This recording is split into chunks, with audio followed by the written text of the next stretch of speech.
ஆண்டவராகிய இயேசு கிறிஸ்துவின் நாமத்தினாலே உங்கள் யாவரையும் வாழ்த்துகிறேன்.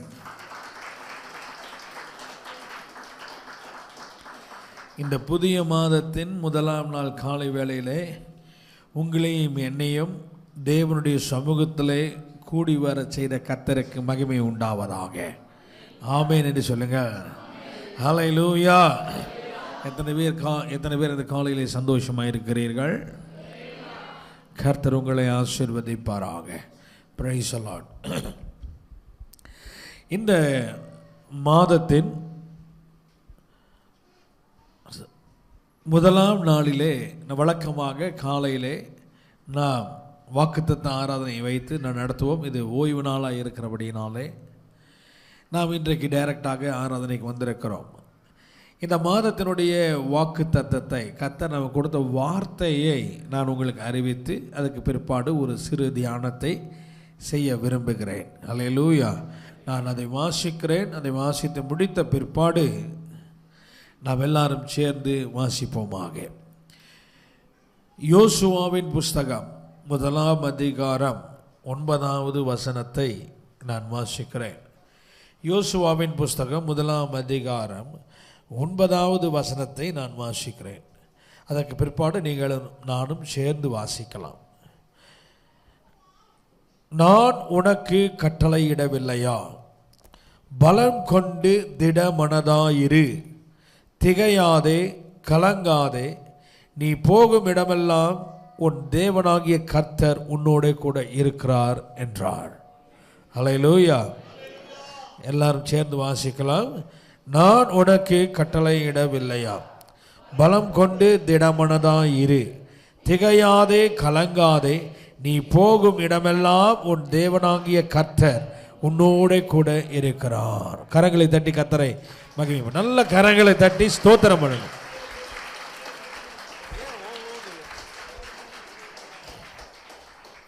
Praise the Lord Jesus.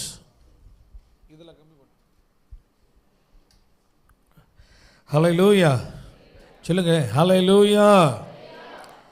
இந்த மாதத்தில் கர்த்தர் நமக்கு ஒரு வித்தியாசமான ஒரு வார்த்தையை நமக்கு கொடுத்திருக்கிறார். அது வித்தியாசம் மட்டுமல்ல, ரொம்ப அவசியமானது ஒன்றும் நம்மை கர்த்தர் ஆயத்தப்படுத்துகிற ஒரு காரியமாக இருக்கிறது. ஹல்லேலூயா. ஆமென் சொல்லுங்க. ஹல்லேலூயா. ஆமாம், குதிரை யுத்த நாளுக்காக என்ன செய்யப்படுமா? ரெடி செய்யணும். ஜெயமோ கர்த்தரால் வரும். அது மட்டுமல்ல, ஆயத்தமாக்கப்பட்டவர்களுக்கு தான் ஜெயமும் வரும். அதுதான் அவருடைய பொருள். இருக்கீங்களா? ஹல்லேலூயா. கொஞ்சம் பேஸ் கம்மி பண்ணுங்க, கத்திக்கிட்டே கிடக்குது. இல்லை, இதையே கம்மி பண்ணுங்க. மைக்கு ஃபுல்லாக வால்யூம் மைக் ரீவா பை கொஞ்சம். ஆமென்.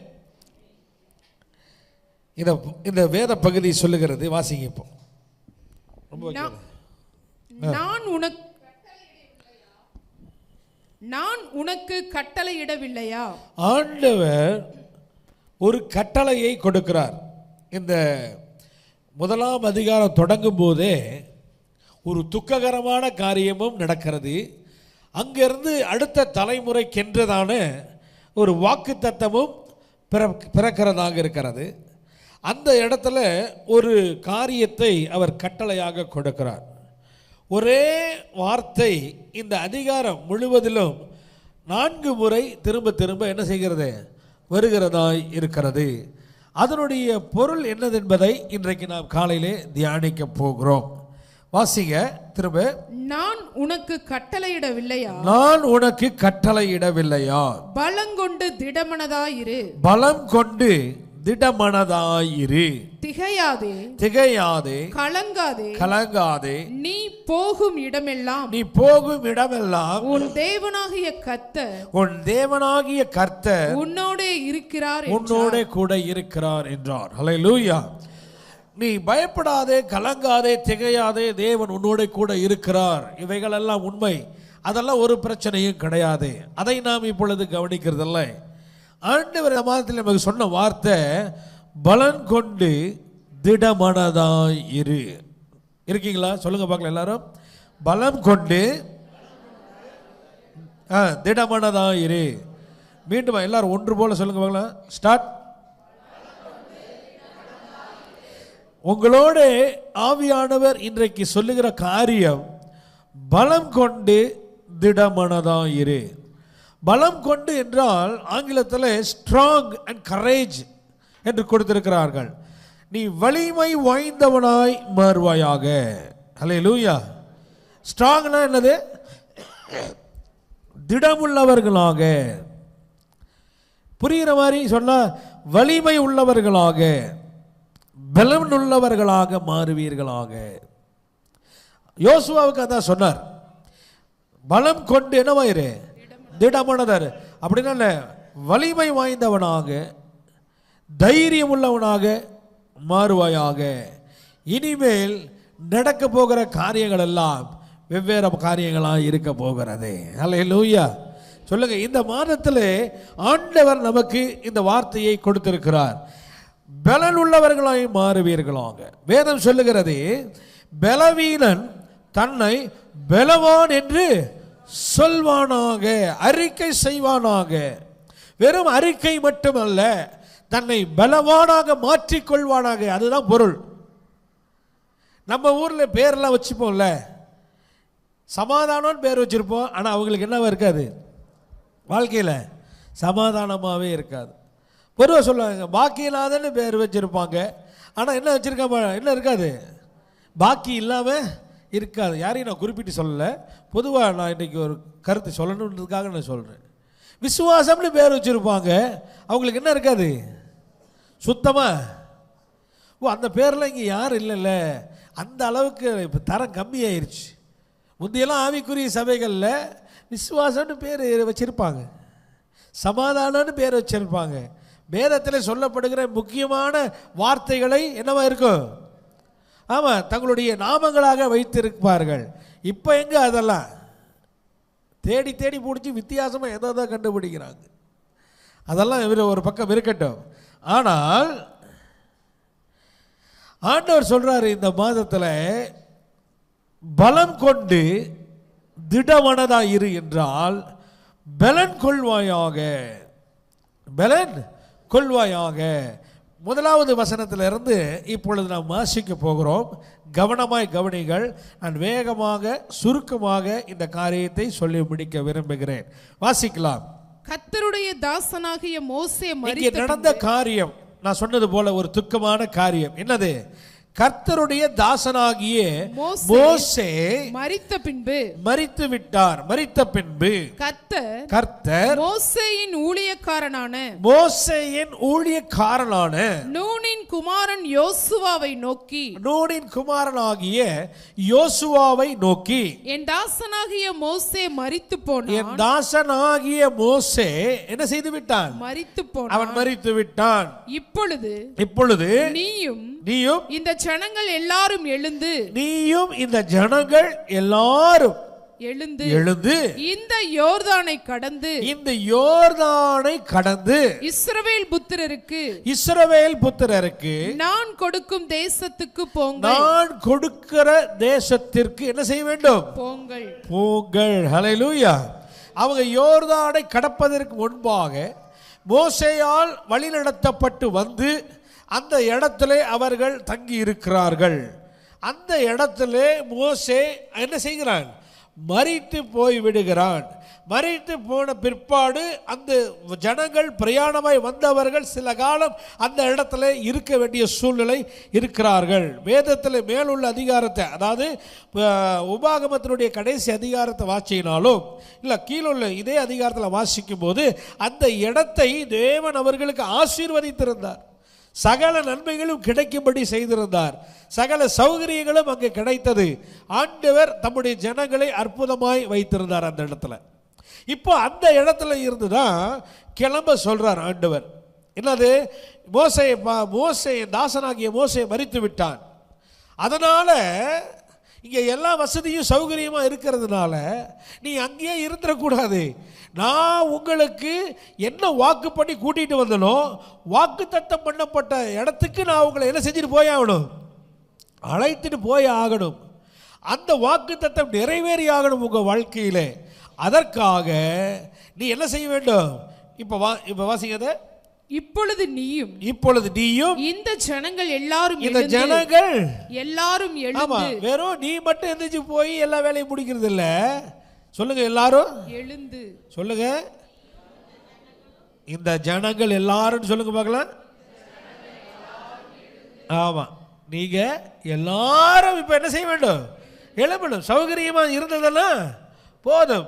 தேவை எல்லா சவரச்சனைகளும் இருக்கிறது. எல்லா காரியத்தையும் கர்த்தர் உங்களுக்கு சந்தித்து இருக்கிறார். ஒரு குறைவும் இல்லை. ஆமென். ஆனால் இப்பொழுது நீங்கள் எல்லாரும் எழும்பி இந்த யோர்தானை கடந்து, இந்த யோர்தானை உங்களுக்கு முன்பாக இருக்கிறதான இந்த யோர்தானை நீங்கள் என்ன செய்ய வேண்டும்? அதை கடந்து போக வேண்டும். அதை கடப்பதற்கு பாதை இல்லாமல் இருக்கலாம். அதை எப்படி கடப்போம் என்று யோசித்து கொண்டு இருக்கலாம். என்ன செய்வோம் என்று தெரியாமல் இருக்கலாம். ஒருவேளை கடப்பதற்கு நீச்சல் தெரியாமல் இருக்கலாம். நீச்சல் தெரிந்தவர்கள் இவ்வளவு பெரிய தூரம் எப்படி கடப்பது என்று யோசிக்கலாம். ஆனால் ஆண்டவர் சொல்றாரு, நீயோ இந்த ஜனங்கள் எல்லாரும் எழுந்து இந்த யோர்தானை கடந்து இஸ்ரவேல் புத்திரருக்கு தேவனுடைய பிள்ளைகளுக்கு நான் கொடுக்கும் தேசத்துக்கு என்ன செய்? போங்கள். வாசிங்க.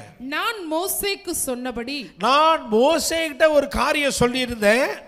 உங்கள் காலடி மிதிக்கும் எவ்விடத்தையும் அதே மாதிரி உங்ககிட்டயும் இப்ப நான் சொல்றேன். அதே வார்த்தையே அச்சு அசல் மாறாம பிசகாம மாத்தி பேசாம தெளிவா திரும்ப சொல்றேன். என்ன சொல்றாரா பாருங்க, நல்லா கவனிங்க. உங்கள் அத்தனை ஆண்டு காலங்களுக்கு முன்பாக மோசே கிட்ட சொன்னவர் ஆவியானவர் இன்னைக்கு இதே சபையில திருவலம் பற்றுகிறார். கரங்களை தட்டி கர்த்தரை மகிமைப்படுத்துங்கள். அவர் நேற்றும் இன்றும் என்றும் மாறாதவர். மோசேயிடம் சொன்னவர் யோசுவாவிடத்தில் சொன்னார். யோசுவாவிடத்தில் சொல்லுகிறவர் இன்றைக்கும் தம்முடைய ஜனங்களிடத்தில் அவர் வெளிப்பட்டு கொண்டிருக்கிறார். அல்லேலூயா. இது என்ன வார்த்தை? வாசிகள். உங்கள் காலடி மிதிக்கும் எவ்விடத்தையும் உங்களுக்கு கொடுத்தேன். சத்தமா சொல்லுங்க. நாங்கள் சொல்லுங்க சத்தமா. யோர்தானை கடந்த பிற்பாடு நாங்கள் காலடி வைக்கும் மிதிக்கும் எந்த இடத்தையும் அவர் எங்களுக்கு கொடுத்தார். ஆமா, அல்லேலூயா. கரங்களை தட்டி கர்த்தரை ஸ்தோத்திரியுங்கள். வாசிங்க. வனாந்தரமும் இந்த லீபனோனும் தொடங்கி ஐபிராத்து நதியான பெரிய நதி மட்டுமுள்ள ஏத்தியரின் தேசம் அனைத்தும் சூரியன் அஸ்தமிக்கிற திசையான பெரிய சமுத்திரம் வரைக்கும் உங்கள் எல்லையா இருக்கும். எல்லையவே ஆண்டவர் குறிச்சு கொடுக்கிறார் பாருங்க. அல்லேலூயா. அது உங்களுடைய எல்லையா இருக்கும். நீ உயிரோடு இருக்கும் நாளெல்லாம். நல்லா கவனிக்கணும். உங்களை பார்த்தா சொல்றாரு, நீ உயிரோடு இருக்கும் நாளெல்லாம் ஒருவனும் உனக்கு முன்பாக எதிர்த்து நிற்பதில்லை. ஒருவனும் உனக்கு முன்பாக என்ன செய்வதில்லை? சத்தமா சொல்லுங்க. கர்த்தருக்கு மகிமை செலுத்தணும். நீங்களா நீ உயிரோடு இருக்கும் நாளெல்லாம் ஒருவனும் உனக்கு எதிர்த்து நிற்பதில்லை. நான் மோசேயோட இருந்தது போல உன்னோடும் இருப்பேன். நான் உன்னை விட்டு விலகுவதும் இல்லை. உன்னை கைவிடுவதும் இல்லை. பலங்கொண்டு திடமனதாயிரு. இப்ப என்ன சொல்லுவேன்? நான் மோசையோட இருந்தது மாதிரி உங்களுடைய இருப்பேன். நீ மோசையோட பயணிச்சிருக்கிற, மோசையோட நான் எப்படி பேசியிருக்கிறேன், எப்படி பழகி இருக்கிறேன், எப்படி நடந்திருக்கிறேன். மோசே கர்த்தர் என்னுடைய பலத்தின் மூலமாக அவன் என்னென்ன காரியங்கள்லாம் செஞ்சான்னு உனக்கும் தெரியும். அதை நீ பார்த்திருக்கிறாய், அனுபவித்திருக்கிறாய், கூடவே வந்திருக்கிற. அதுக்கு நீயே சாட்சி.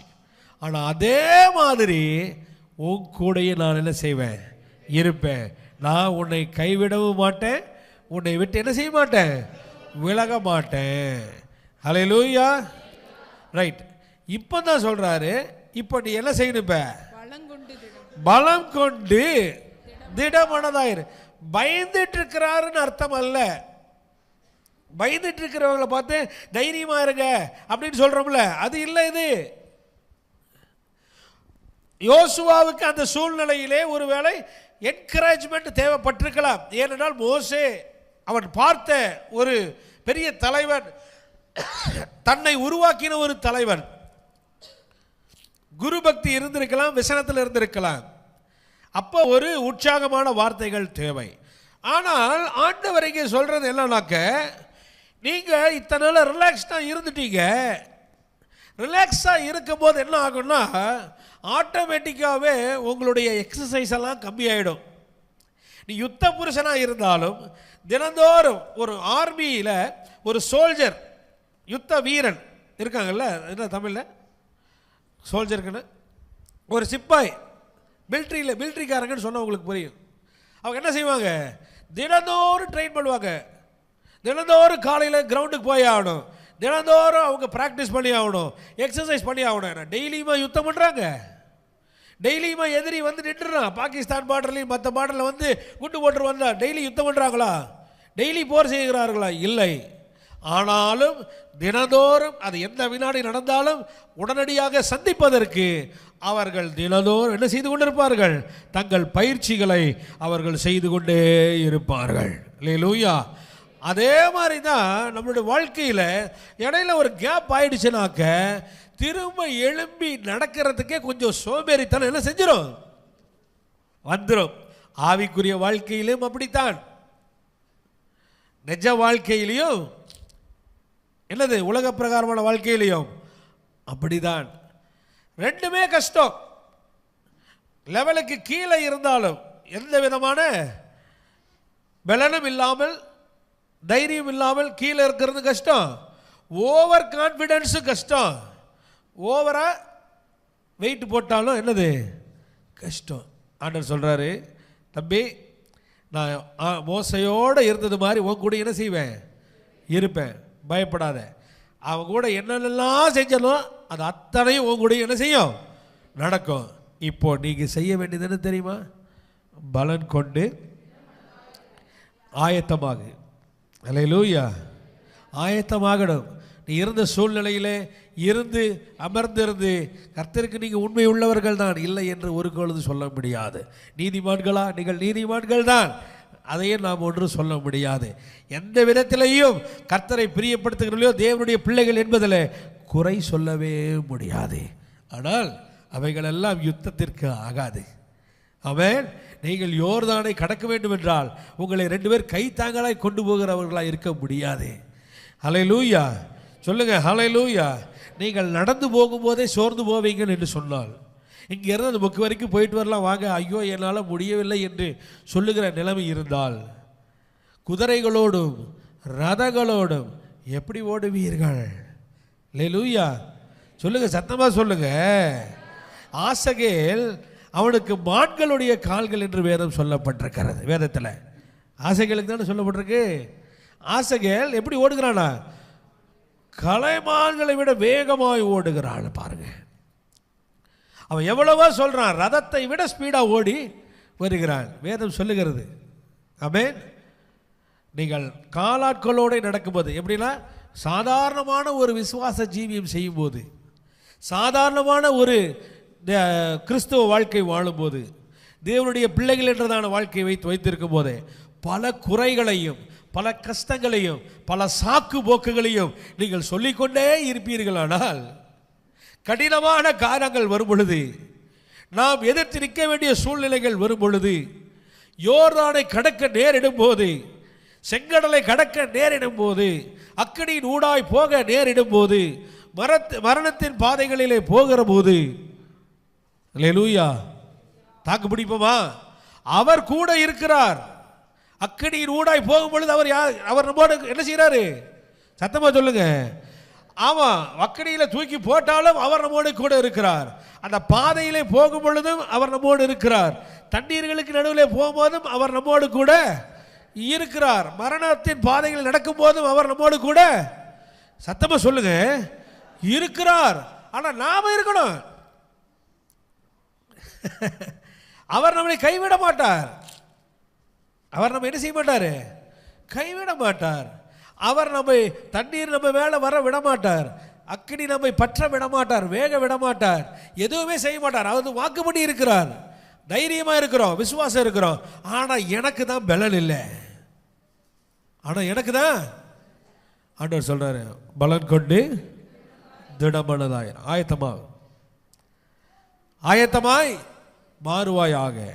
ஏதோ ஒரு வாழ்க்கை வாழ்கிறோம், போகிறோம், வருகிறோம் என்று இல்லாமல் இனி கர்த்தருக்காக வாழ்வதற்கு, கர்த்தருக்காக யுத்தங்கள் செய்வதற்கு, கர்த்தர் உங்கள் மேலே வைத்த திட்டங்களை நிறைவேற்றுவதற்கு ஒப்பு கொடுப்பாயாக. அல்லேலூயா. யோசுவாவுக்கு ஆண்டவர் டாஸ்க் வச்சிருந்தாரு.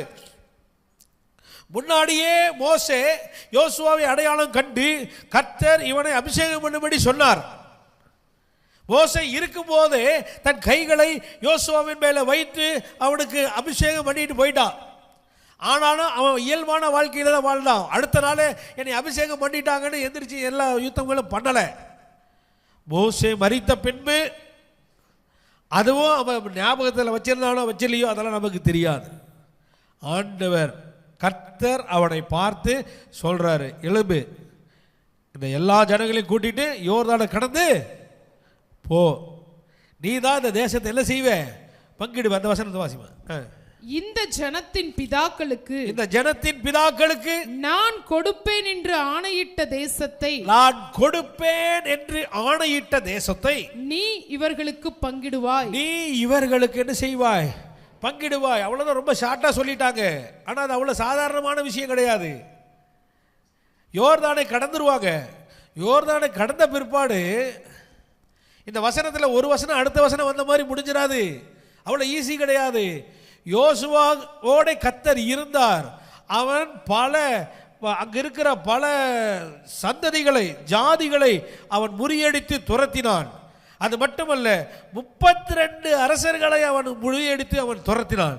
இந்த ஜனங்களுக்கு அந்த இடத்தை கர்த்தர் கொடுப்பேன் என்று சொன்ன ஆசீர்வாதத்தை கர்த்தர் உங்களுக்கு பண்ணின என்னது, அந்த வாக்குத்தத்தத்தை உங்களுக்கு பெற்று கொடுப்பதற்காக தன்னோட இந்த ஜனங்களை சேர்த்து கொண்டு யுத்தம் பண்ணி 6 வருஷம் எடுத்தது. அதுக்கு 6 வருஷம் யுத்தம் பண்ணி பல ஜாதிகளை துரத்தி, பல அரசர்களை, பல ராஜாக்களை எல்லாம் துரத்தி கொன்று எல்லாம் முடிச்சு மீட்டு எடுத்து தேவன் தம்முடைய வாக்கு தத்தத்தை ஜனங்களுக்கு நிறைவேற்றுவதற்கு இவன் உண்மை உள்ளவனாய் மாறினான். சத்தமா சொல்லுங்க. அல்லேலூயா, அல்லேலூயா. நல்லா தெரிஞ்சுக்கோங்க, உங்களில் அநேகருடைய வாக்கு தத்தம் நிறைவேறாமல் இருக்கிறது. எத்தனையோ பேருக்கு ஆண்டவர் வாக்கு தத்தம் பண்ணி இருக்கிறாரு. வாக்கு பண்ணவர் மாறவே மாட்டாரு. அது நிறைவேறாமல் காத்து கொண்டிருக்குன்னா, யோசுவாக்களை போல நீங்கள் எழும்பினால்தான் அந்த வாக்கு தத்தங்கள் எல்லாம் அவர்களுக்கெல்லாம் நிறைவேறும். சத்தமா சொல்லுங்க. இன்னும் உங்களுக்கே வாக்கு தத்தம் நிறைவேறணும், வாக்கு தத்தம் நிறைவேறணும் உட்கார்ந்துகிட்டு இருக்காதீங்க. நீ எழுப்பி கிரியை செய்தால், நீ யோர்தானை கடந்தால், நீ யுத்தங்களை ஆரம்பித்தால், எத்தனையோ ஜனங்களுக்கு அவர் கொடுத்த வாக்கு தத்தம் அவர்கள் வாழ்க்கையில் நிறைவேறும். கர்த்தர் உன்னை அதற்காகத்தான் தெரிந்து கொண்டிருக்கிறார். எப்ப பார்த்தாலும் எனக்கு ஒரு வாக்கு தத்தம், எப்ப பார்த்தாலும் எனக்கு ஒரு வார்த்தை வந்துடாதா, எப்ப பார்த்தாலும் எனக்கு ஒரு ஆசீர்வாதம் கிடைக்காது. நீ ஆசீர்வதிக்கப்பட்டு இருக்கிறாய். எல்லாம் உனக்கு இருக்கிறது. அவர் கொடுத்த வாக்கு தத்தம் நீ பண்ற யுத்தத்தில் தானா நிறைவேறும். உங்களுக்கு அவர் சொன்னது தானாய் நிறைவேறும். அல்லேலூயா சொல்லுங்க. ஹல்லேலூயா. அதற்கு நீங்க எந்த கஷ்டமும் பட வேண்டியதில்லை, எந்த கவலையும் பட வேண்டியதில்லை. தனியாக அதுக்கு எந்த பயிற்சிகளும் பண்ண வேண்டாம். கர்த்தர் சொன்ன வார்த்தைகளின்படி நடந்து கர்த்தருடைய வேலையை நீங்கள் செய்வீர்கள் என்றால் உங்களுடைய வாக்குத்தத்தம் உங்கள் வாழ்க்கையிலே அதிகமாய் நிறைவேறுகிறதா இருக்கிறது. அல்லேலூயா. கீழே உள்ள வசனத்தை வாசிங்க. என் தாசனாகிய மோசே உனக்கு கற்பித்த நியாய பிரமாணத்தின்படி எல்லாம் செய்ய. இதெல்லாம் யார் சொல்லி தரானா? மோசே சொல்லி கொடுக்கல, கர்த்தரே யோசுவா கிட்ட சொல்லிட்டு இருக்கிறாரு. தம்பி நல்லா கவனி, என்னது? கர்த்தரே யோசுவாவோட பேசிக் கொண்டிருக்கிறார். என்ன பேசுறாரு? வாசிங்க. என் தாசனாகிய மோசே உனக்கு கற்பித்த கற்றுக் கொடுத்த நியாய பிரமாணத்தின்படி எல்லாம், இந்த வேதத்தின்படி எல்லாம் செய்வதற்கு கவனமாய் இருக்க மாத்திரம். எப்படி இருக்கணுமா? எப்படிங்க இருக்கணும்? இதெல்லாம் நடைமுறைக்கு வருமானு நினைச்சா நடக்காது. அவங்க என்ன நினைப்பாங்க, இவங்க என்ன நினைப்பாங்க நினைச்சா நடக்காது. உறவு என்ன ஆகுமோ அப்படி நினைச்சா நடக்காது. நட்பு என்ன ஆகுமோ அப்படி நினைச்சா நடக்காது. நாம் மனிதர்களை பிரியப்படுத்துகிறவர்களா இருந்தால் நடக்காது. வேதம் தெளிவாய் சொல்லுகிறது. என்ன சொல்லிருக்கு? என் தாசனாகிய மோசே உனக்கு கற்பித்த நியாய பிரமாணத்தின்படி எல்லாம் செய்ய கவனமாய் இருக்கிற மாத்திரம் மிகவும் பலங்கொண்டு. என்ன செய்யணுமா? மிகவும் பலங்கொண்டு பலப்படு. எதிலே பலப்படு? இப்ப ரெண்டாவது எதுல பலப்படுறா? என்னது? தேவனுடைய வார்த்தையிலே பலப்படுவாயாக. கவனமா இருக்க மாத்திரம் பலம் கொண்டு திடமனதாயிரு. தைரியமா செய். யார குறிச்சும் யோசிக்காத. எதுக்கும் பயப்படாத. இந்த வேதத்திற்கு விரோதமாக, இந்த கர்த்தருடைய வார்த்தைக்கு விரோதமாக நீங்க கற்றுக்கொண்டதுக்கு மாறாக ஒரு காரியத்தை உங்களை செய்ய சொல்வார்களானால், நீங்கள் அதை செய்ய வேண்டிய நிர்பந்தங்கள் ஏற்படுகிறதானால், நீங்கள் பலம் கொண்டு திடமனதாக இருக்க வேண்டும். அப்படி இல்லை, நீங்கள் பலன் உள்ளவர்களை போல, பலவீனமானவர்களை போல அல்ல. பலன் உள்ளவர்கள் எதையும் மேற்கொள்வார்கள். ஆமென். பலவீனமானவர்கள் இது என்னுடைய பலவீனம் என்று சொல்வார்கள். செய்த காரியத்தை, மீறின காரியத்தையோ செய்த பாவத்தையோ, அது என்னமா இன்னைக்கு இருக்கிற ரொம்ப ட்ரெண்டில் சொல்லுவாங்க, அது என்னுடைய பலவீனம். ஆகையினால் அது கன்சிடரேஷன் ஆகாது. அதை ஏற்றுக்கொள்ள முடியுமா? ஏற்றுக்கொள்ள முடியாது. அதனால தான் சொல்றாரு, பலவானாய் மாறு, வலிமை உள்ளவனாய் மாறுவாயாக, வலிமை உள்ளவளாய் மாறுவாயாக, பலசாலியாய் மாறுவாயாக. அதை மேற்கொள், அதை எதிர்த்து. வேத வசனத்திலே நீ கற்றுக்கொண்டவைகளை ஒரு நாள் விட்டு விடாதபடிக்கு பலம் கொண்டு அடுத்தது நடப்பிப்பதற்கு தைரியம் உள்ளவனாய். Be bold. யாருக்காக வெட்கப்படாதீங்க. இந்த சுவிசேஷத்தின் நிமித்தம் நான் வெட்கப்படுகிறதில்லை என்று பவுல் ரோமரில் எழுதுகிறார். இயேசுவை சொல்வதற்கோ, இந்த வேதத்தின்படி தான் நான் நடக்கிறேன்றதுக்கோ, நான் வெளியிலே காட்டிக்கொள்வதற்கு வெட்கமில்லை. யாராவது வெட்கப்படுறவங்க இருக்கீங்களா? சொந்தக்காரங்க முன்னாடி வேற எந்தெந்த காரியத்துக்கு விட்டு கொடுக்கிறவங்க இருக்கீங்களா? நிறைய இருக்கீங்க. உன் வாழ்க்கையில் எதனால் தான் வெற்றி இல்லை? வேதம் தெளிவாய் சொல்லுது, பலன் கொண்டு திடமனதாய் இருப்பியா. நீ பலவானாய் மாறி, தைரியம் கொண்டவனாய் மாறி. எதுக்கு? இந்த வேத வசனத்தில் நீ கற்றுக்கொண்டவைகளின்படி நடப்பதற்கு. கீழே உள்ள வசனத்தை வாசிங்க, என்ன நடக்குதுன்னு பாருங்க. வாசிங்க. நீ போகும் இடமெல்லாம் புத்திமானாய் நடந்து கொள்ளும்படிக்கு அதை விட்டு வலது இடதுபுறம் விலகாதிருப்பாயாக. கடந்த வாரத்தில் கூட பார்த்தோம், வலதுபுறம் இடதுபுறம் சாயாத. இன்றைக்கு ஆண்டவர் அதை உறுதிப்படுத்துறார். புத்திமானாய் நடந்து கொள்ளும்படிக்கு. எப்படி என்ன புத்திமானா? என்ன? சகல சூழ்நிலைகளையும் புரிந்து கொள்ளுகிறவர்களாக, சில எல்லா காரியத்தையும் நன்று அனலைஸ் பண்ண, நல்லா புரிந்து தீர்மானம் எடுக்கிறவர்களாக. ஏதோ சொன்னாங்க என்னன்னு தெரியல, நான் பாட்டுக்கு தலையாட்டிட்டேன், சக்கெல்லாம் மாட்டிக்கிட்டேன். கிடையாது. புத்திமானாய் நடப்பது. புத்தி என்றால் புரிந்து கொள்ளுதல், ஒரு காரியத்தை தெளிவாக புரிந்து கொள்ளுதல். ஒருவர் ஒரு காரியத்தை சொல்லுகிறார்கள் என்றால் அந்த வார்த்தை என் காதில் விழுவதை விட அவர்கள் என்னத்திற்காக அதை சொல்லுகிறார்கள் என்பதை நான் அதை தாண்டி புரிந்து கொள்ளுகிறேன். சத்தமா சொல்லுங்க அல்லேலூயா. அந்த புரிந்து கொள்ளுதல் இருந்தால் பிரச்சனையிலே சிக்க மாட்டீங்க. அந்த புரிந்து கொள்ளலைன்னா பாதி பிரச்சனைக்கு இங்கே இடமே இல்லை. நல்ல தெளிவா புரிஞ்சிருச்சுனாக்க, நல்ல தெளிவா புரிஞ்சிருச்சுன்னா நீங்கள் அந்த காரியத்தை செய்வீங்களா? நல்ல அற்புதமான வெளிநாட்டிலேருந்து நல்ல ஒரு ஜூஸ் பாட்டில் வாங்கிட்டு வந்து, பாட்டில் பார்க்கவே அழகாக இருக்குது, பல அந்த ஜூஸு பார்க்கும் போதே அவ்வளோ சுவையாக இருக்கிற மாதிரி தெரியுது, நல்ல ஜில்லுன்னு இருக்குது, குடிக்கணும் போல இருக்குது. ஆனால் அது மட்டும் தான் தெரிஞ்சதுனாக்க ஒன்றும் பிரச்சனை இல்லை. நல்லா கவனிங்க. அதில் விஷம் இருந்ததுன்னு வைங்க, அதில் விஷம்னு போட்டிருப்பான். அதில் இது என்னது, இதை அருந்துகிறவர்களுக்கு மரணம் ஏற்படும். எப்படி போட்டிருப்பான்? எப்படி போட்டிருப்பான்? புகை பிடித்தல் உடல் நலத்துக்கு அப்படின்னு எப்படி போட்டிருக்கான்? சத்தமாக சொல்லுங்க. அதை நம்ம நமக்கு பெருசாக அதில் படமே போட்டாலும் கவனிக்கிறது இல்லை. அது என்னமோ அப்போ அப்படின்னு. இதை சாப்பிட்றவங்க போய் சேர்ந்துருவாங்கன்னு ரொம்ப பளபளப்பாக அழகாக பெருசாக போட்டிருப்பா. அதை கவனிக்கிறோம். அதை என்ன செய்யணும்? கவனிக்காமல் சாப்பிட்றவன் டேக் ஆஃப் தான். இருக்கீங்களா? புத்திமானாய் நடந்து கொள்வான். வாசிங்க. அதை விட்டு வலது இடதுபுறம் விலகாதிருப்பாயாக. ஆமா, லெஃப்ட் ரைட் போக கூடாது. ஏன் புத்திமானா நடக்கணும்? எப்படி புரிந்து கொள்ள முடியும்? இவன் சொல்றதையும் கேட்கக்கூடாது, இவன் சொல்றதையும் என்ன செய்யக்கூடாது? கேட்கக்கூடாது. அதனால இவனெல்லாம் சொல்லவே கூடாதுன்னு சொல்ல முடியாது. இவனெல்லாம் சொல்லிக்கிட்டே தான் இருப்பான், இந்த பக்கம் இருக்கிறவன் பேசிக்கிட்டே தான் இருப்பான். ரெண்டு பேரும் நம்ம மண்டையில் புகுத்திக்கிட்டே தான் இருப்பானுங்க. ஆனால் ரெண்டையும் விட்டணும்.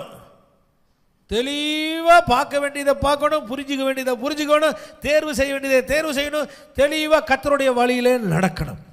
தம்பி கவனிக்கணும். உங்களுடைய எதிர்காலங்கள் கர்த்தருடைய கையில் இருக்கிறது. வாசிங்க. இந்த நியாயப்பிரமாண புஸ்தகம், நல்லா கவனிங்க ப்ளீஸ். இந்த நியாயப்பிரமாண புஸ்தகம் உன் வாயை விட்டு பிரியாதிருப்பதாக. இந்த வேதம் உன் வாயை விட்டு என்ன செய்யக்கூடாது? இந்த வேதம் உன் வாயை விட்டு என்ன செய்யக்கூடாது? தினந்தோறும் நான் வேதம் வாசிக்கிறேன் என்று சொல்லுகிறவர்கள் கை உயர்த்தி காட்டுங்க. ஒரு நாள் தவறாமல் பொய்யெல்லாம் சர்ச்சில் சொல்லக்கூடாது. ஒரு நாள் தவிர வேதம் வாசிக்கிறேன் அப்படின்னு சொல்லி. ரைட். எத்தனை பேர்? ரொம்ப கம்மி. வேதத்தையே வாசிக்கலைன்னா வேதம் எப்படி தெரியும்? உங்களை பார்த்து தான் சொல்றாரு, பலம் கொள்வாயாக, பலவானாய் மாறுவாயாக. எப்படி பலவானாய் மாறுவாய்? வேத வசனம் உன்னை பலப்படுத்தும். உனக்குள்ளே வேத வசனம் எவ்வளவுக்கு எவ்வளவு வேத வார்த்தை, தேவனுடைய வார்த்தை உனக்குள்ளே வந்து தங்குகிறதோ, உனக்குள்ளே நீ அதை எழுதி வைத்துக் கொள்ளுகிறாயோ, உன் இருதயமாகிய பலகையில் எழுதி வைக்கிறாயோ, எல்லாத்தையும் வச்சுக்கோங்க. நாளுக்கு நாள் நீ பலப்பட்டு கொண்டே இருப்பாய். ஒரே நாளில் பலப்பட முடியாது. அதை தான் பின்னாடி சொல்ல வரேன். ஒரு நாளில் பலப்பட முடியாது, ஒரே நாளில் யோர்தானை தாண்டிட முடியாது. ஆவிக்குரிய வாழ்க்கையில் ஏமாந்து போவீங்க. வெறும் விசுவாசத்தை மட்டும் வைத்து நீங்கள் கிரியையிலே ஒன்றுமில்லாமல் இருக்குமானால் அந்த விசுவாசம் உங்களை ஒரு நாளும் ரட்சிக்காது. அந்த விசுவாசம் உங்களை கைவிடும். எழுதி வைத்துக் கொள்ளுங்கள். பயிற்சி இருக்கணும். தினந்தோறும் வேதம் வாசிக்கணும். சபையில் வேதம் வாசிக்கிறதுக்கு என்று ஒரு ஆராதனை இருக்கிறது.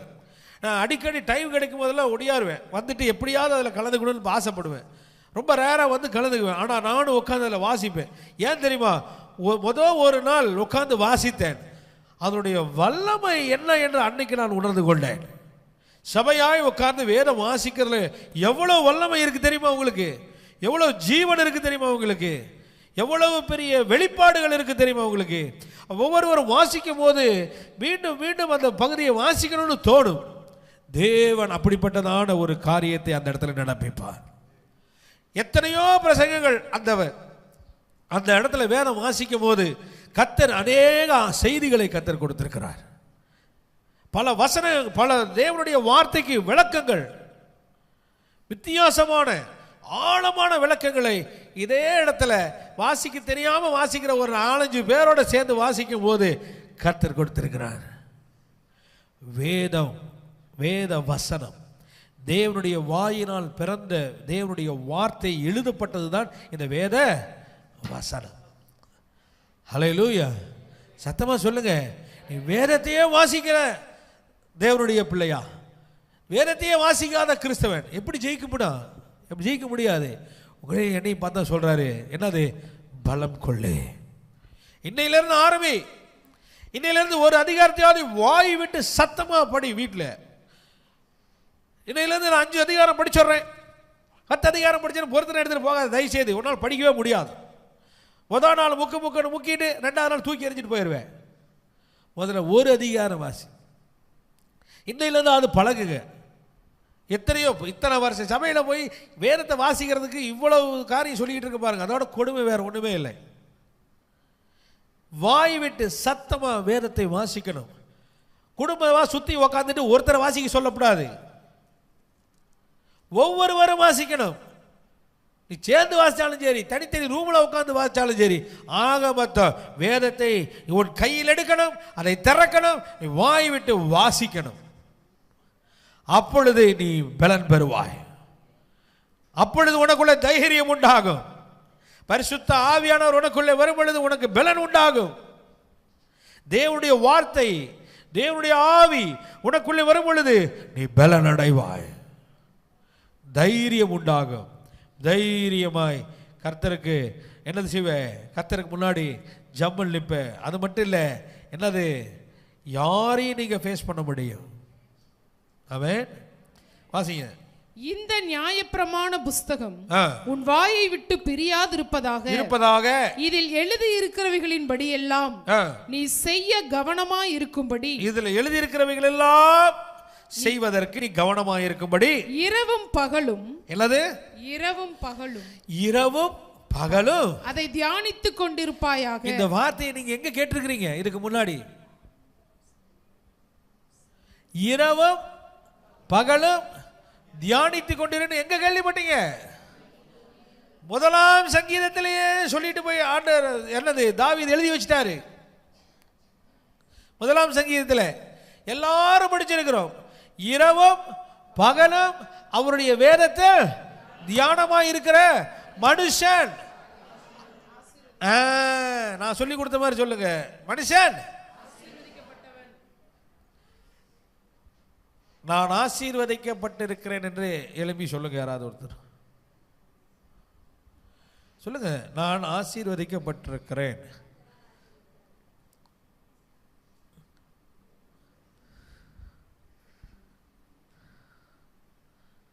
ஏன் அதுக்கு இவ்வளவு சங்கடம் தயக்கம்? ஏன் தெரியுமா? இரவும் பகலும் நீங்கள் தியானிக்கிறது இல்லை. நான் கேட்கிற உலக பிரகாரமான ஆசீர்வாதத்தை பற்றி நான் கேட்கவில்லை. உன் ஆத்துமா வாழ்வது போல நீ எல்லாவற்றிலும் எது வாழணுமா? எது வாழணும்? அந்த ஆத்துமா வாழ்றது மாதிரி தான் நீ எல்லாவற்றிலும் வாழலாமா? நீ எல்லாவற்றிலும் வாழ்ந்துட்டு அந்த ஆத்மாவை அதுக்கு தகுந்த மாதிரி வாழ வைக்கலாம் ட்ரை பண்ற. நான் சொல்றது விளங்குதா? எல்லாத்தையும் என்ஜாய் பண்ணிட்டு இந்த ஆத்மாவை அதுக்கு தயார ட்ரெயின் பண்ண ட்ரை பண்ற, ஆத்மா செத்து போகும். ஏன்னா நேர் முரண்பட்டது. நான் சொல்றது விளங்குதா உங்களுக்கு? அரிசியை வேக வைத்து சமைத்து சாப்பிட்டால் அது நல்ல ஆகாரம். வெறும்னே அரிசியவே தான் சாப்பிடுவோம், வேகெல்லாம் வைக்க மாட்டோம்னு அரிசி சாப்பிட்றதும், எல்லாம் பச்சையாக பருப்பு சாப்பிட்றதும், இந்த மாதிரி பச்சையாகவே சாப்பிடுங்க. என்னாகும்? பல பல பிரச்சனைகள் வரும். காமால வரும் பல. என்ன ஆகும்? நம்ம ஆளுங்கள்ட்ட கேட்டோன்னு வைங்களேன், கல்யாணத்தன்னைக்கு மழை வரும்பா. என்னது? கல்யாணத்தன்னைக்கு இன்னும் எத்தனை கல்யாணத்தை உனக்கு பண்ணுறது? இருக்கீங்களா? அரிசியை சாப்பாட்டை சமைத்து தான் என்ன செய்யணுமா? அது பேர் தான் சமைத்து சாப்பிடுதல். அது ஒரு மெத்தட். அது அப்ப ஆத்மாவை நீ வாழ வைத்து விட்டு உன்னுடைய ஆத்மா எல்லாவற்றிலும் செழித்து சந்தோஷமாய் வாழ வச்சுட்டு அது மாதிரியே நீயும் வாழு. என்ன எப்படி வேணா வாழு.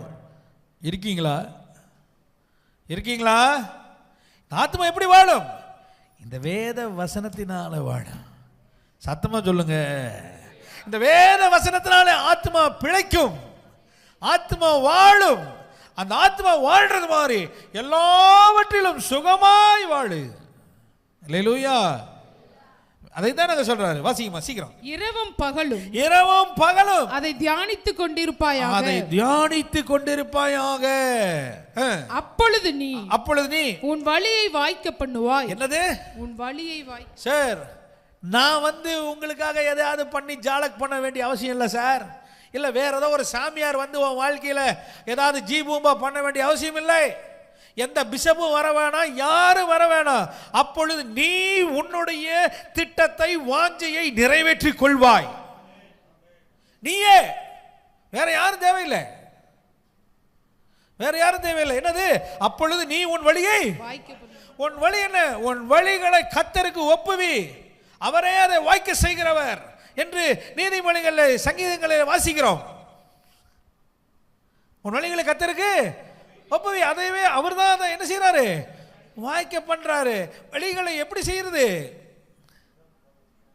இரவும் பகலும் அவருடைய வேதத்தில் தியானமாயிரு, அதன்படி நட, உன் வாயை விட்டு பிரியாமல் இருப்பதாக. போதும், நீயே உன்னுடைய திட்டத்தை நிறைவேற்றுவாய். சத்தமா சொல்லுங்க. உன்னை நிறைவேற்றுவதற்கு யாருடைய உதவியும் தேவையில்லை, யாருடைய ஆலோசனையும் தேவையில்லை. எந்த காரியத்துக்கு நீ யார்கிட்டையும் போய் கையேந்தி நிற்க வேண்டிய அவசியம் இல்லை. என்னுடைய அனுபவத்திலிருந்து சொல்லுகிறேன், கதவை தட்டிட்டு உனக்கு நன்மை நிற்கும். கதவை தட்டிட்டு நன்மை நிற்கும். அதற்கு எந்த சர்டிபிகேட் இல்லை, ஒன்றும் இல்லை, எதுவும் இல்லை, நான் தகுதி இல்லை, படிக்கலை, எதுவுமே தேவையில்லை. உன்னை கர்த்தர் தகுதிப்படுத்துவார். அல்லேலூயா. இதை நான் வெறும் விசுவாச வார்த்தைகளை சொல்ல, என் வாழ்க்கையில் நான் அனுபவிக்கிறவைகளையும் அனுபவித்ததை சொல்லிக் கொண்டிருக்கிறேன். நான் கேட்காதவைகளை கர்த்தர் கொண்டு வந்து கொடுக்கிறார். நான் தட்டாதவைகளுக்கு கர்த்தர் எனக்கு திறந்து கொடுக்கிறாரையா. அல்லேலூயா. சத்தமா சொல்லுங்க. எனக்கு செய்கிறவர் உங்களுக்கு செய்ய மாட்டாரா? நான் எனக்கு தெரியாதவைகளையோ கேட்டவைகளையும் நான் சொல்லவில்லை. நான் முயற்சியே பண்ணாததற்கு, அதை குறித்து யோசித்து இதையெல்லாம் யாரா செய்வான்னு விட்டுட்டு ஓரமாய் உட்கார்ந்து விட்டவன் எனக்கு கர்த்தர் தட்டி, இந்தா எடுத்துக்கோ. இல்லைங்களா, எனக்கு அதெல்லாம் இல்லையே, எதுவுமே இல்லைன்னா பரவாயில்ல, நீங்கள் அதை செஞ்சு கொடுத்தா போதும், நீங்கள் இது பண்ண போதும், வேற ஒன்றுமே வேண்டாம். அல்லேலூயா. நீ கர்த்தருடைய பார்வையிலே விலையேற பெற்றவனாக இருப்பாயானால் எந்த அப்ளிகேஷனும் வேணாம், எந்த அக்ரிடேஷனும் வேணாம், எதுவுமே தேவையில்லை. நீ போய் கேட்க கூட வேணாம். நீங்கள் நின்று உங்கள் மேற்பார்வையில் செஞ்சால் போதும் அப்படின்னு உன்னை கரந்தால் கும்பிட்டு கொடுத்துட்டு போவேன். இருக்கீங்களா? கதை சொல்லலை, நடக்கிறத சொல்கிறேன், நடந்துக்கிட்டு இருக்கிறதையும் சொல்கிறேன். சாட்சியாக வச்சுக்கோங்க. அல்லேலூயா. இரவும் பகலும் அவருடைய வேதத்தில் தியானமாக இருக்கிற மனுஷன் பாக்கியம். எப்பொழுதும் அவரையே நோக்கி பார்த்து கொண்டிருக்கிறவன் ஆசீர்வதிக்கப்பட்டவன். எப்பொழுதும் அவர் கையிலிருந்தே பெற்றுக்கொள்ள விரும்புகிறவன் ஆசீர்வதிக்கப்பட்டிருக்கிறவன். எந்த சூழ்நிலையிலையும் கர்த்தர் பார்த்து கொள்வார் என்று உட்கார்ந்திருக்கிறவன் ஆசீர்வதிக்கப்பட்டவன். அவன் ஆசீர்வதிக்கப்பட்டே தீரணும். மனம் பதறவே பதறாது. அல்லேலூயா. வாசிங்க. அப்பொழுது நீ உன் வழியை வாய்க்க பண்ணுவாய். அப்பொழுது நீயே பண்ண முடியும். அப்பொழுது புத்திமானாயும் நடந்து கொள்ளுவாய். அடுத்தது என்னது? புரிந்து கொண்டு எல்லாத்தையும் கரெக்டா நடத்துகிறவனாயும் இருப்பாய். நான் உனக்கு கட்டளையிடவில்லையா? பலங்கொண்டு திடமனதாயிரு. திரும்ப சொல்றேன், நான் கட்டளை என்ன கொடுக்கிறேன்னா, நீ பலப்படு, be strong, become strong, பலவானாய் மாறுவாயாக. இனிமேல் நீ பலவீனன் என்று சொல்லாத. விசுவாசத்தில் பலவீனம், சரீரத்தில் பலவீனம், பரிசுத்தத்தில் பலவீனம், எல்லாத்துல பொருளாதாரத்தில் பலவீனம் எல்லாத்திலையும் சொல்லாத. நான் இல்லைங்க, இவ்வளவுதாங்க, எப்படிங்க எங்களுக்கு அது இது சொல்லாத. பலவானாய் மாறுவாயாக. ஆமென். யாரையும் பலப்படுத்த சொல்ல வேதம் என்ன அழகா சொல்லுகிறது? என்னை பலப்படுத்துகிற கிறிஸ்து இயேசுவினாலே எல்லாவற்றையும் சொல்லுங்க செய்ய எனக்கு பலன் உண்டு. சத்தமா எல்லாரும் சொல்லுங்க பார்க்கலாம். ஒன்று போல நல்ல உறக்க உங்களுக்கு எவ்வளவு வாஞ்சை இருக்கிறது என்று நான் பார்க்க வேண்டும், எவ்வளவு வைராக்கியம் இருக்கிறது என்று பார்க்க வேண்டும். சொல்லுங்க பார்க்கலாம். 1 2 3. என்னை பலப்படுத்துகிற, அதுல இருந்து தொடங்க. 1. இன்னொரு முறை, இன்னொரு முறை நல்ல உறக்க சத்தமாய். நீ பலவீனன் என்று சொல்லாதே. நீ பலவீனன் அல்ல. நீங்க பலவீனமானவர்கள் அல்ல. உன்னை பலப்படுத்துகிறவர் ஒருவர் இருக்கிறார். ஆமென். நீங்கள் முழங்கால் படியிடும் போது தேவ ஆவியாக இறங்கி உன்னை பலப்படுத்துகிறவர் இருக்கிறார், உன்னை வழி நடத்துகிறவர் இருக்கிறார். நீ பலவீனன் அல்ல.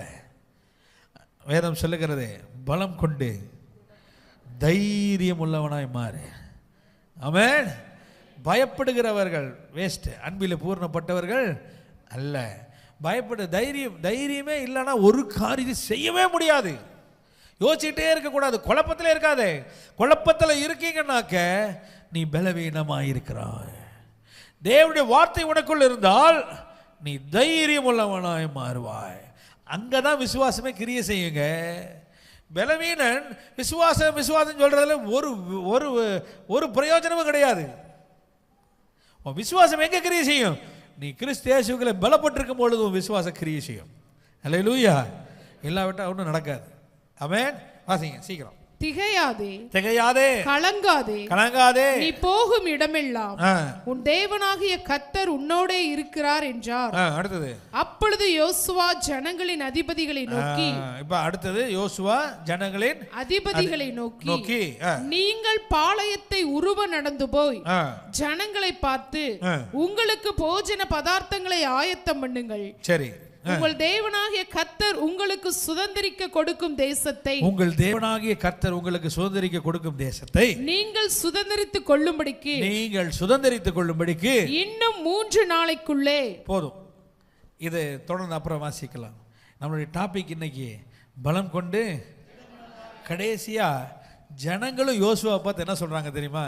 கடைசி வசனத்தை வாசிங்க. நீர் எங்களுக்கு கட்டளையிடும். நல்லா கவனிக்கணும், நல்லா கவனிங்க.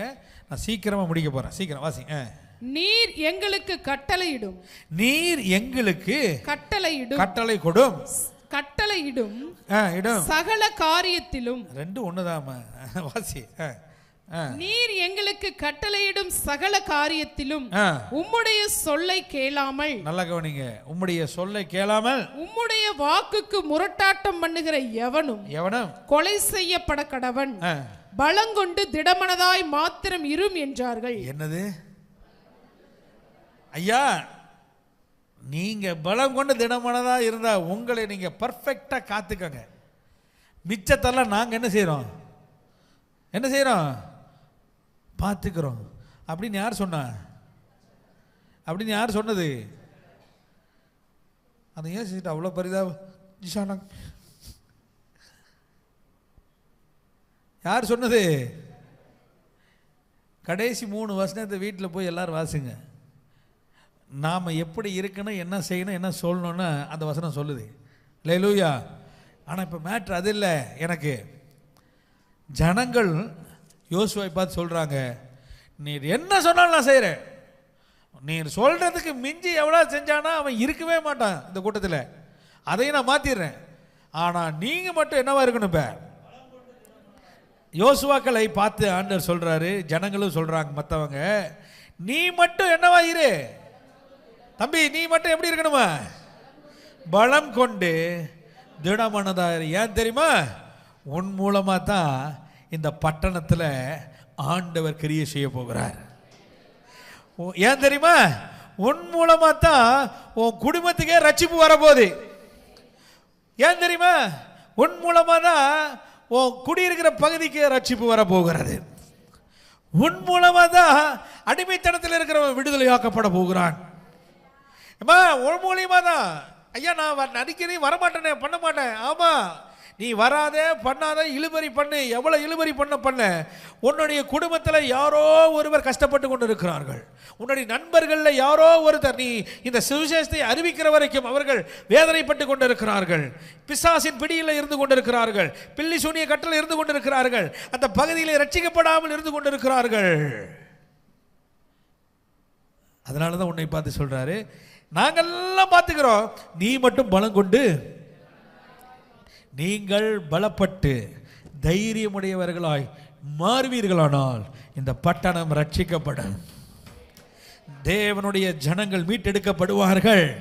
எல்லாரும் ரட்சிக்கப்பட வேண்டும் என்பதை தேவனுடைய சுத்தமாக இருக்கிறது. நீங்கள் நானும் கிறிஸ்தவங்களை ஆயிட்டுன்றனால நீங்க நானும் மட்டும்தான் தேவனுடைய பிள்ளைகள் நினைச்சிடாதீங்க. மற்ற சர்ச்சில் உட்கார்ந்து ஆராதனை பண்ணிட்டு இருக்காங்க இன்னைக்கு, அவங்க மட்டும்தான் தேவனுடைய பிள்ளைகளா? கிடையாது. இந்த தேவனை அறியாமல் வழி தப்பி போனவர்கள், திக்கு தெரியாமல் தவித்து கொண்டிருக்கிறவர்கள், இறைவனை பார்க்க விரும்புகிறவர்கள், நிம்மதியை தேடி அலைகிறவர்கள், நிம்மதி கிடைக்காமல் சமாதானம் இல்லாமல் தங்கள் உயிர்களை மாய்த்து கொள்ளுகிறவர்கள் அனைவரும் தேவனுடைய பிள்ளைகளே. அனைவரும் தேவனுடைய பிள்ளைகளே. அவர்களுக்கு வழியை காட்டி கொடுக்க வேண்டியது உங்களுடைய கடமை. அவர்களுக்கு விடுதலை வாங்கி கொடுக்க வேண்டியது உங்களுடைய கடமை. என்னுடைய, சத்தமாக பேசுங்க, என்னுடைய கடமையாக இருக்கிறது. ஆகையினால தான் நீங்கள் பலம் கொண்டு தைரியம் உள்ளவர்களை என்ன செய்ய வேண்டும்? மாற வேண்டும். எத்தனை பேர் சொல்லுகிறீர்கள், நான் பலம் கொண்டு தைரியம் உள்ளவனாய் மாறணும் ஆண்டவரே, இந்த காலை ஆராதனை என்னை பலப்படுத்தி என்னை தைரியம் உள்ளவனாய் மாற்ற வேண்டும். எத்தனை பேர் கேட்கிறீர்கள்? சத்தமாக சொல்லுங்க. Praise the Lord. வாசிங்களா ஆதியாகமத்தின் புஸ்தகம், கடைசியாக வாசி முடிக்கலாம்.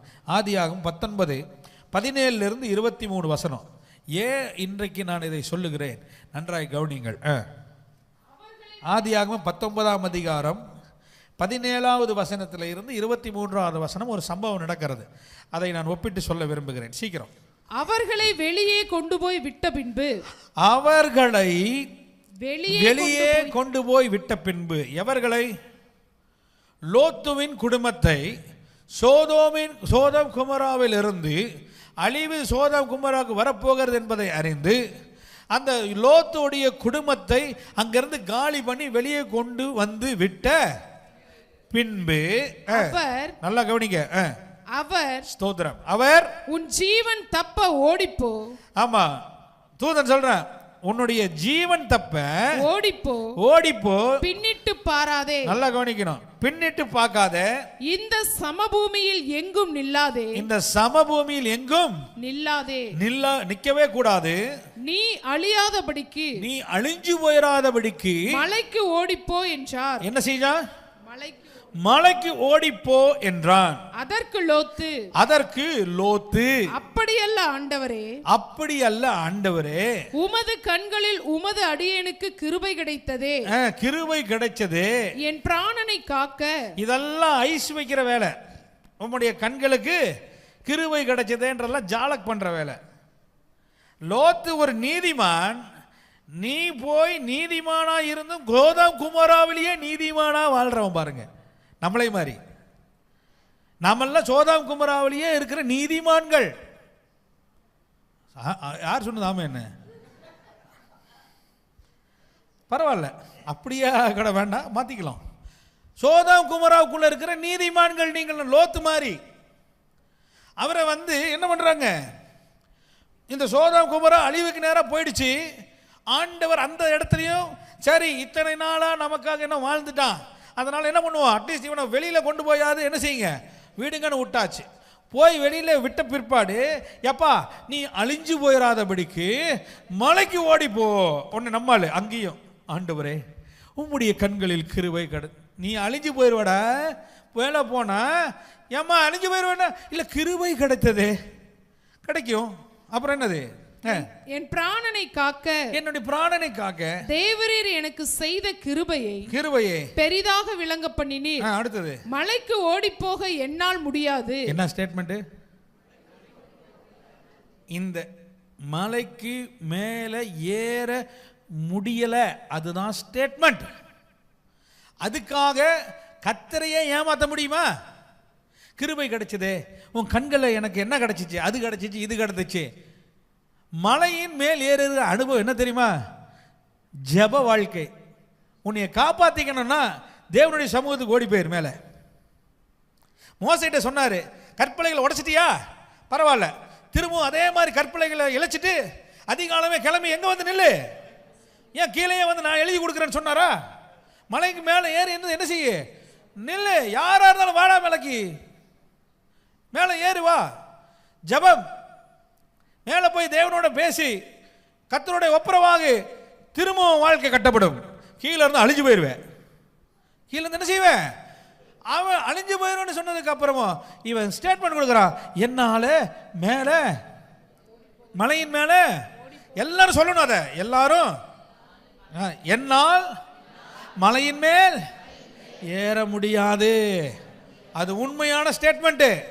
ஏன்னா நீதிமானவன் மலையின் மேலே ஏறுகிற அனுபவத்தை விட்டு பல ஆண்டுகள் ஆயிடுச்சு. வேதத்தை விட்டு வாசிச்சு ரெகுலராக வாசி ஆவியில் நிறைஞ்ச அனுபவம் போயிடுச்சு. அதெல்லாம் இல்லை. இன்னைக்கு வேதத்தை வாசிக்கும் போது ஆண்டவர் அவங்களோட பேசுறது இல்லை, ஏதோ பேருக்காக வாசிக்கிற அந்த அனுபவம் போயிடுச்சு. ஜெபம் மணிக்கணக்காக பண்ண ஜெபம் போயிடுச்சு. ஆவியில் நிறைஞ்சு ஜெபம் பண்ணது போயிடுச்சு. ஜெபம் பண்ணுங்கிற அனுபவம் இல்லை, வேதம் வாசிக்கிறது போயிடுச்சு, ஜெபம் போயிடுச்சு, எல்லாம் போயிடுச்சு.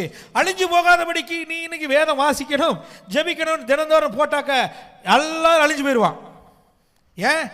பழக்கம் விட்டு போயிடுச்சு. ஏன்னா என்ன விட்டு போச்சு, என்ன விட்டு போச்சு? நீதிமானையா, நீதிமான். ஏன் தெரியுமா? அவன் தேர்வு செஞ்சான். அவன் எதை தேர்வு செய்தான், அதனுடைய பலனை அவன் அறுத்து கொண்டிருக்கிறான். அவனுக்கு முன்பாக 2 காரியங்களே வைக்கப்பட்டது, நீ எதை வேணாலும் எடு. ஆனால் அன்றைக்கே அவன் மலை வெளிகளை பார்த்து அதை தேர்வு செய்யாமல் சமபூமியை பார்த்தான். அந்த சமபூமி எப்படி இருந்துச்சு? ஏதேனை போல அவனுக்கு காணப்பட்டது. அந்த வாழ்க்கை ரொம்ப சந்தோஷம். அவன் எல்லாம் அந்த ஆவிக்குரிய நன்மைகள் எல்லாம் விட்டுட்டு இதை தேர்வு செஞ்சான். இங்கே போயிட்டான், மாட்டிக்கிட்டான், மலைக்கு ஓடி போடுறாரு.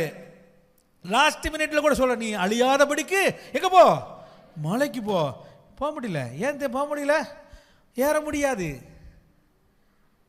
எல்லாம் உடல் பருமனாகி போச்சு, சௌகரியங்கள் போயிடுச்சு.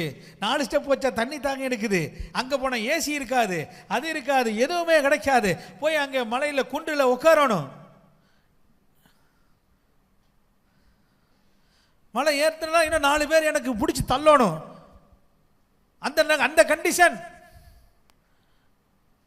அந்த கண்டிஷன் சபை, அந்த கண்டிஷன் தான் இருக்கு. ஆனால் 120 வயசுல மோசே மலையின் மேலே இருக்கிறான். தெரியுமா உங்களுக்கு?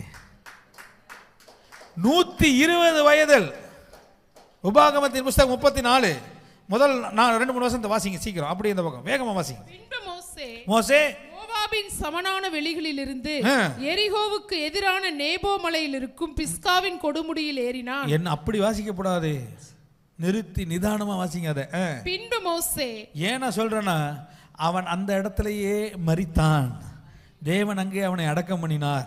மோசே வாழ்ந்த காலங்கள் 120. மோசே வாழ்ந்த காலங்கள் எப்படி? 120. வாசிமா இப்ப. பின்பு மோசே மோவாபின் சமனான வெளிகளில் இருந்து எரிகோவுக்கு எதிரான நேபோ மலையில் இருக்கும் நேபோ மலையின் மேல் என்ன செஞ்சானா? ஏறி பிஸ்காவின் கொடுமுடியில் ஏறினான். அந்தோட விடலங்க, அந்த மலைக்குன்னு ஒரு கொடுமுடி என்ன இருக்கிறது, என்னது, பீக். அதன் மேல போய் என்ன செஞ்சானா? எத்தனாவது வயசுல, எத்தனாவது வயது? வாசிங்க. பிஸ்காவின் கொடுமுடியில் ஏறினான்.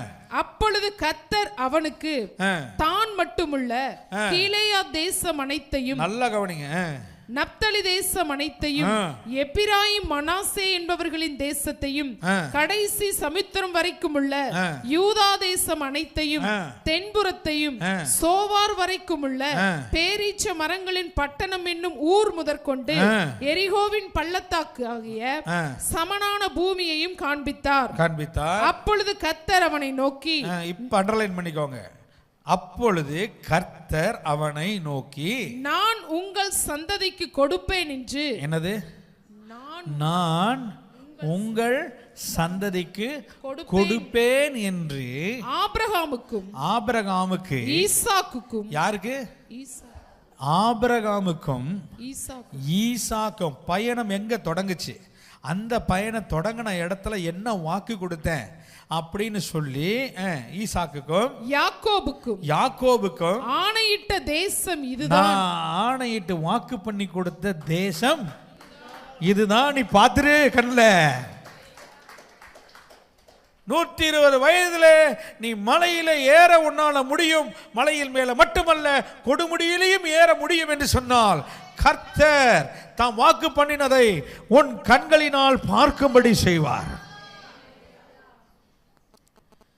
உன் கண்களினாலே பார்க்கும்படி செய்வார். அல்லேலூயா. யோபு சொல்ல, அந்நிய கண்கள் அல்ல, என் சொந்த கண்களினாலே பார்க்கும்படி செய்வார். ஆமென் சொல்லுங்க. அல்லேலூயா. நீங்கள் பலம் கொள்ளாமல் போவீர்களானால், பலவீனர்களாகவே இருப்பீர்கள் என்று சொன்னால், தைரியமானவர்களாக நீங்கள் இல்லை என்று சொன்னால், ஒரு நாளும் இந்த அனுபவம் வரவே வராது. லோத்து நீதிமான் தான், ஆனால் அவனால் பலன் கொள்ள முடியவில்லை. லோத்தை வேதம் நீதிமான் என்று சொல்லப்பட்டிருக்கிறது. சோதோம் குமோராவில் கூட அவன் அநேகரை அவன் என்ன செய்தான்? ஆலோசனை கொடுக்கிறவனாகவும் ஒரு நல்ல பெரிய மனுஷனாக இருந்து ஒரு தேவனுடைய மனுஷனாக இருந்து அங்கே வழிநடத்தி கொண்டிருந்தான். ஆனால் அவன் இருந்த இடம் சோதோம் குமரா. அவன் தெரிந்து கொண்ட காரியங்கள் எப்படிப்பட்டவைகள்? எதிர்காலத்துக்கு பிரயோஜனமற்றவைகளாய் மாறி போனது. அவன் நீதிமானாய் இருந்தோம், அவன் ஜெபிக்கிறவனாய் இருந்தோம், தன்னுடைய சந்ததிகளை நீதிமானுடைய சந்ததிகளாய் வைத்திருந்தோம். அவனை மலையின் மேலே ஏறி தப்பித்துக்கொள் என்று சொன்னால் அவனால் மலையின் மேலே ஏற முடியவில்லை. ஆனால் மோசே மலையின் மேலே ஏறினான் 120 வயசுல. அதன் கொடுமுடிக்கு போனான். கர்த்தர் முற்பிதாக்களுக்கு ஆணையிட்டு கொடுத்ததை ஆபிரகாம் பார்க்கல, ஈசாக்கு பார்க்கல. அவங்கெல்லாம் விசுவாசித்துட்டே போனாங்கன்னு சொல்லி எபிரேயர்ல போட்டிருக்கு.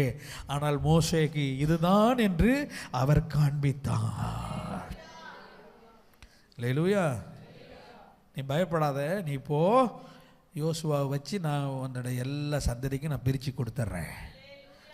நல்லா கரங்களை தட்டியிருக்க வேண்டாமா?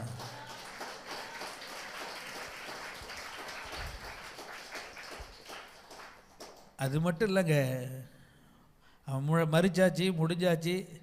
அதோடு இல்லை, அவனை அடுத்த ப்ராஜெக்டுக்கும் குறித்து வச்சிட்டாரு. திரும்பவும் யார் வருவாங்க? மோசேயும் எலியாவும் வருவார்கள் என்று வேதம். அவனுக்கு இந்த போஸ்டிங்கோட அடுத்த போஸ்டிங் போயிட்டான், இன்னும் வேறு காரியங்களை சாதிப்பதற்கு.